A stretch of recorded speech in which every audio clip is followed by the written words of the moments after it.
لو تناهيتم إلى سر الحياة وصنعتم كائنا حيا نرى لم نزد إلا يقينا بالإله لم نزد إلا يقينا بالإله. کل ایک تبلیغی جماعت کے ایک پڑھے لکھے تھے ماشاءاللہ, اچھی عمر تھی ان کی, وہ آئے ملنے کے لیے, انہوں نے نکاح ہی نہیں کیا, اتنا ٹائم گزر گیا نا. میں نے کہا حضرت آپ کہہ رہے ہیں وہ دین کی خدمت وغیرہ وغیرہ وغیرہ, تو پھر کہہ رہے ہیں رشتہ نہیں مل رہا کیونکہ مجھے ڈاکٹر لڑکی چاہیے, وہ کوئی عالمہ چاہیے, پتہ نہیں ڈاکٹر چاہیے.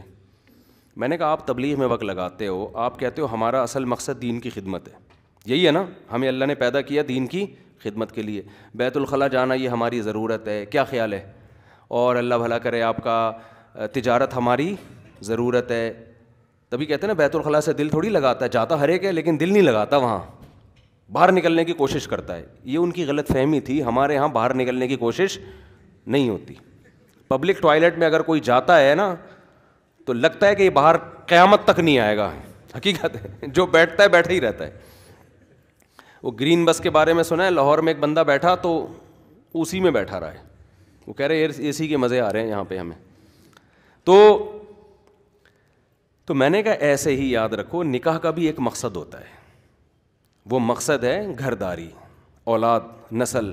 اس کا ڈاکٹر سے کوئی تعلق, بولتے کیوں نہیں ہے. ڈاکٹر کا مقصد ہے علاج, بیوی کا مقصد علاج نہیں ہے. آ رہی ہے بات سمجھ میں؟ آپ یہ کہہ سکتے ہیں کہ ایجوکیٹڈ لڑکی ذرا پڑھی لکھی ہوتی ہے تو وہ تو بہت ساری ایجوکیشن ہے, پھر ڈاکٹر کی پخ کیوں لگا رہے ہو اس میں؟ وہ تو ایک عالمہ بھی پڑھی لکھی ہو سکتی ہے, ایک انجینئر بھی پڑھی لکھی ہو سکتی ہے, کسی نے بھی ماسٹر کیا ہو پڑھی لکھی ہو سکتی ہے. یہ ڈاکٹر کی جو پخ لگائی ہے نا, یہ بے وقوفوں والی باتیں ہیں, پاگلوں والی باتیں ہیں, لیکن نہیں سمجھ میں آ رہی لوگوں کے. تب یہ میں نے کہا یہ 30 سال کے ہونے والے ہو, 30 سال کے ہونے والے ہو, اس چکر میں کہ ڈاکٹر چاہیے ان کو. تو بس یہ ماحول نے الو بنا دیا لوگوں کو, حقیقت بتا رہا ہوں آپ کو.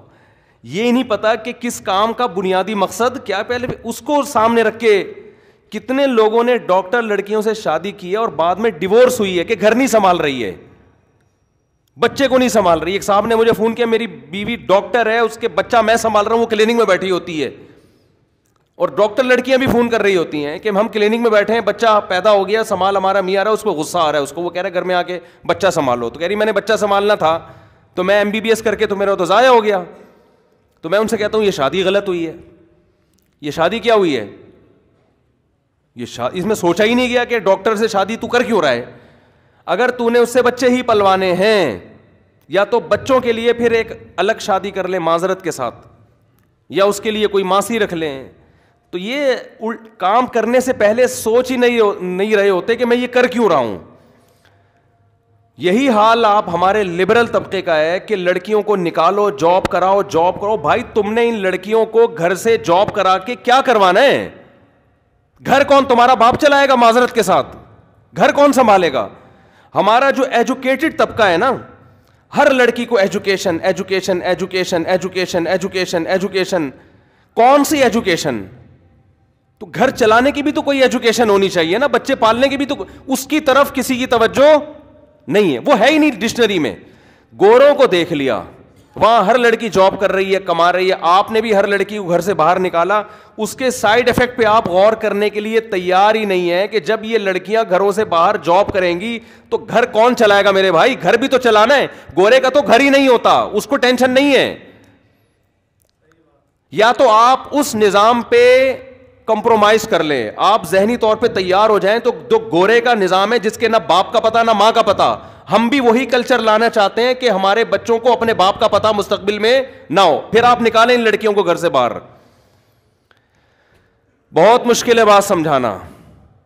ہر لڑکی کو آج جاب کے لیے گھر سے نکالا جا رہا ہے کہ نہیں جا رہا؟ کہتے ہیں جاب لڑکیوں کا بھی بیسک حق ہے جیسے مردوں کا ہے. یہ دعوت ہمارے لبرل طبقے میں یونیورسٹیوں میں بہت چلائی جا رہی ہے. ٹھیک ہے آپ نکال لو. دو بڑے نقصانات اس کے سامنے آئیں گے جن کی طرف ہماری اسمبلیوں میں بیٹھے ہوئے لوگوں کی توجہ نہیں ہے. پہلا بڑا نقصان تو گھر کا سیٹ اپ تباہ و برباد. گھر گیا تیل لینے, سمجھ رہے ہو, گھریلو سسٹم ختم. جب صبح بیگم بھی جاب پہ جا رہی ہے, آدمی بھی جاب پہ جا رہا ہے, تو وہ گھر تھوڑی, وہ تو رات کو ملاقات کے لیے ہوٹل لے لو کرائے پہ نا. ادھر مل جاتا ہے, ادھر کینٹ اسٹیشن پہ سستے میں مل جاتے ہیں کمرے, وہ لے لو خام خامے, یہ 1-1 کروڑ کے گھر لے کے تم نے کیوں رکھے ہوئے. اور ذرا آپ اچھے ہیں تو ادھر صدر میں اچھے ہوٹل ہیں, 4 اسٹار 5 اسٹار, ادھر آپ رینٹ پہ کمرہ لے لیں. آپ کہہ سکتے ہیں مہنگا پڑے گا, لگژری کتنا ہوتا ہے آپ یہ بھی تو دیکھو نا. ہوتا کتنا خوبصورت, بٹن دباؤ فوراً سارے کام ہو رہے ہیں. تو تھوڑا سستا لے لو آپ, لیکن ہے ٹھیک ہے, یہ بیان کے بعد انشاءاللہ. تو یہ جو ہے نا گھریلو سسٹم کیا ہو رہا ہے بہرحال تباہ. ایسے ایسے میرے پاس کیس آ رہے ہیں نا, میں تو زیادہ بیان نہیں کرتا کہ برائی کو بیان کرنے سے برائی مزید پھیلتی ہے. اللہ معاف فرمائے جو ہو رہا ہے. میری وائف دفتر میں جاتی ہے, لوگ بتا رہے ہوتے ہیں کہ دفتر میں اس کا آنکڑا ہو گیا کسی, جب وہ 20 قسم کے دفتر میں ہینڈسم لوگوں کو دیکھے گی, آپ کے اندر ذرا سی کمزوری ہوگی نا, یہ کمزوری بہانہ بنے گی کسی مرد سے تعلق قائم کرنے کا. اس کو آپ کی شکل پسند نہیں آئی, وہ کہے گی وہ والے کی شکل زیادہ اچھی ہے. اس کو آپ کی مالی حیثیت میں تھوڑی سی کمی ہوئی تو وہاں ایک وسیم بیٹھا ہوا ہے, وہ کہہ رہا ہے میرے پاس پیسہ زیادہ ہے, میں گاڑیوں میں گھماؤں گا آپ کو. اس کو آپ کا مذہب پسند نہیں آ رہا, وہاں ایک بندہ بیٹھا ہے جو لبرل ہے, وہ مذہبی پابندیوں سے آپ کو کیا کرے گا, آزاد. اور اگر وہ عورت مذہبی ہے تو وہ اس کو لبرل میاں پسند نہیں آ رہا, دفتر میں کوئی داڑھی والا بیٹھا ہوا ہوگا, اس کی طرف مائل ہونا شروع ہو جائے گی, یار یہ مجھے پردہ کرائے گا. نتیجہ کیا نکلے گا, گھریلو نظام تباہ. اتنے شک وسوسے میاں بیوی کے آج کل پیدا ہو گئے جو ہمیں 15 سال پہلے نظر نہیں آتے تھے. نہ شوہر کو بیوی پر پراپر اعتماد ہے, نہ مرد کو نہ عورت کو اپنے شوہر پہ اعتماد. ابھی تو یہ کیسز کم ہیں, لیکن آہستہ آہستہ بہت اسپیڈ کے ساتھ بڑھنا شروع ہو جائیں گے, اتنی تیزی سے پھیلیں گے. اور یہ ہمارے جو اسمبلیوں میں بیٹھے ہوئے لبرل لوگ ہیں, ان کو اس سے کوئی غرض نہیں ہے کہ آپ کا گھریلو سسٹم برباد ہو جائے, تباہ ہو جائے. ان کو اس سے کوئی غرض نہیں ہے. کہتا جائے بھاڑ میں, سڑکیں بنے, بسیں چلیں, پانی ہو, کھانا ہو. تو یہ تو جانوروں کا بھی یہی کام ہے بھائی. میں تو آپ سے کہتا ہوں آپ جا کے یہ کیٹل فارم میں بن جاؤ. کیٹل فارم میں گیا, جانوروں کے نا, وہ گائے کے, میرا بھانجا تھا دبلا پتلا ساتھ میں. جب میں نے وہاں بچھڑے دیکھے نا, VIP رہنے کا انتظام ہے ان بچھڑوں کا, سمجھ رہے ہو. ادھر توجہ, بہت اہم بات کر رہا ہوں میں. ان بچھڑوں کے لیے کیٹل فارم جائے نا آپ, یہاں بھائی ہائی وے پہ آپ کو لاسانی دل پسند والوں کے یہ اتنے اتنے اونچے بچھڑے نظر آئیں گے. رہائش بہترین, ان کے لحاظ سے وہ کارپیٹ ہے جو بھالو مٹی ڈالی ہوئی ہے. بہترین رہائش کا انتظام ہو گیا کہ نہیں ہو گیا. بیماریوں کا علاج, ویکسین بر وقت, کوئی ان کو پورے سال میں کھانسی بھی نہیں آتی ان بچڑوں کو. دیسی گھی کے پیڑے بنا بنا کے ان کے ٹھوسے جاتے ہیں, پھر دیسی گھی ہضم کروانے کے لیے چورن کھلایا جاتا ہے. میرا بھانجا تھا باریک سا, میں نے کہا اس کو بھی باندھ لو. کتنے پیسے لوگے آپ بتاؤ, کتنے پیسے لوگ, کیونکہ ہم سے اچھے تو یہ بچڑے ہیں یار. پھر ایگزاسٹ فین لگا ہوا ہے, گرمیوں میں بعض جگہوں پہ ایئر کنڈیشن کا انتظام بھی ہوتا ہے, ٹیمپریچر کو مینٹین رکھنا ہے.